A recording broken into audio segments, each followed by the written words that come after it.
அடுத்த ஆண்டு இதே நேரத்தில் என்ன மாதிரி தலைப்பு செய்தி வந்திருக்கும்னா, 7வது முறையா திமுக ஆட்சி அமைத்தது, ஸ்டாலின் தலைமையில் 2வது முறையாக திராவிட மாடல் ஆட்சி தொடர்கிறது. இந்த கோமாளி கூட்டத்தாலையும் நம்மை வெல்ல முடியல, இனியும் வெல்ல முடியாது. திராவிட முன்னேற்ற கழகம் வழக்கமான அரசியல் கட்சி அல்ல.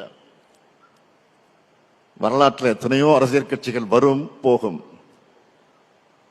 ஆனால் கொள்கைக்காக தோன்றி லட்சியத்துக்காக தியாகங்கள் செஞ்சு மக்களுடைய ஆதரவை பெற்ற அரசியல் இயக்கம்.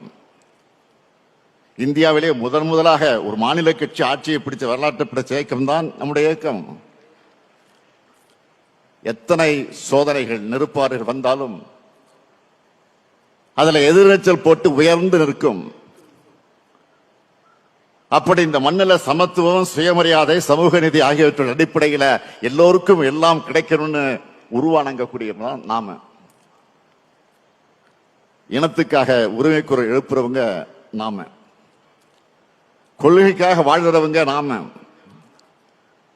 கொள்கையை பிறப்ப கட்சியும் கொள்கையை வென்றெடுக்க ஆட்சியும் தேவைன்னு உழைக்கிறவங்க நாம. தடமாறாத கொள்கை கூட்டம் நாம. அதனாலதான் எந்த கோமாளி கூட்டத்தாலையும் நம்மை வெல்ல முடியல, இனியும் வெல்ல முடியாது. இங்கே கூடியிருக்கக்கூடிய உங்களுக்கு நான் சொல்லிக்க விரும்புகிறது, நான் தொடக்கத்தில் சொன்ன மாதிரி இது வழக்கமான பொதுக்குழு அல்ல. 7வது முறையா வாகை சூட வியூகம் வகுக்கிற பொதுக்குழு.